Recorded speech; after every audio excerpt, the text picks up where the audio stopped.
नमस्कार विद्यार्थी मित्रांनो, आज MPSCने गट क पूर्व परीक्षा 2026 बद्दल एक महत्त्वाचं नोटिफिकेशन जाहीर केलेलं आहे.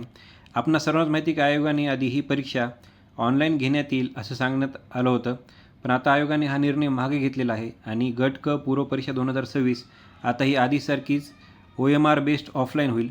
तसेच आता परीक्षा जी सप्टेंबरमध्ये होती तीही पुढे ढकलण्यात आलेली आहे. या पूर्व परीक्षा आणि मुख्य परीक्षेच्या नेमक्या तारखा काय आहेत हे सुद्धा आपण या व्हिडिओमध्ये बघणार आहोत. तसेच जो अर्ज करण्याचा कालावधी 17 जुलैपर्यंत होता तो सुद्धा आता वाढवण्यात आलेला आहे. तसेच आपणा सर्वांना माहिती आहे की आधी अर्ज करताना आपल्याला सेंटर द्यावं लागलं नव्हतं, पण आता सर्वांना सेंटर द्यावं लागणार आहे. जे विद्यार्थी नव्याने फॉर्म भरतील त्यांना तिथेच सेंटरचा ऑप्शन येईल आणि ज्या विद्यार्थ्यांनी फॉर्म आधीच भरलेले आहेत त्यांना सेंटर कसे द्यायचे हे सुद्धा आपण या व्हिडिओमध्ये बघणार आहोत. त्याच्यामुळे हा व्हिडिओ तुम्ही शेवटपर्यंत व्यवस्थित बघा.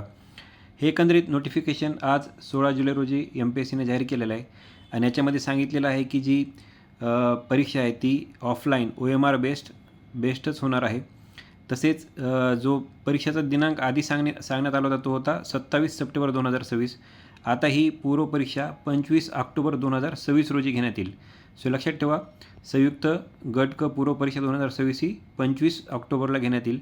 तसेच जी मुख्य परीक्षा आहे त्याचाही दिनांक आयोगाने इथे दिला आहे आणि ही मुख्य परीक्षा 27 डिसेंबर 2026ला होईल. सो हे महत्त्वाचं इथं आहे. तसेच जो अर्ज करण्याचा अंतिम दिनांक आहे तो आता 31 जुलै करण्यात आलेला आहे. सो आपल्याला 31 जुलैपर्यंत हे फॉर्म भरता येतील. सो एकंदरीत हे इथं महत्त्वाचं आयोगाने इथं नोटिफिकेशन दिलेलं आहे. त्याच्यानंतर सेंटरबाबत बऱ्याच जणांना आता इथं कन्फ्युजन असू शकतं. सेंटरबाबतही आयोगाने इथं क्लॅरिफिकेशन दिलेलं आहे की परीक्षा जी आहे ती 37 जिल्हा केंद्रावर घेण्यात येईल.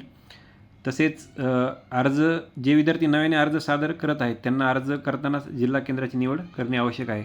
तसेच यापूर्वीच ज्यांनी अर्ज केलेला आहे त्यांना आता त्यांचा सेंटर चॉईस द्यावा लागणार आहे.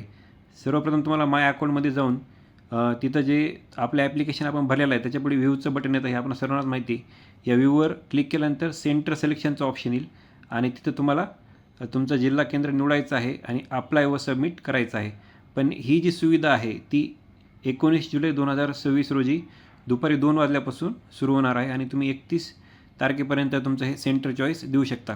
आणि जे विद्यार्थी अशा प्रकारे सेंटर चॉईस देणार नाहीत तर त्यांना त्यांच्या करस्पॉन्डन्स ॲड्रेसनुसार त्यांना सेंटर मिळेल. सो आपल्याला 19 किंवा 20 तारखेला लगेचच हे आपल्याला सेंटरचं सिलेक्शन द्यायचं आहे.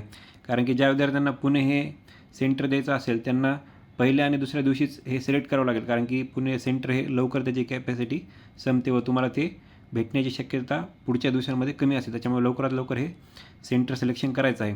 तसेच 19 जुलैला जेव्हा ही सुविधा उपलब्ध होईल तेव्हा आपण हे दाखवणार आहोत की हे सेंटर सिलेक्शन कसं करायचं आहे.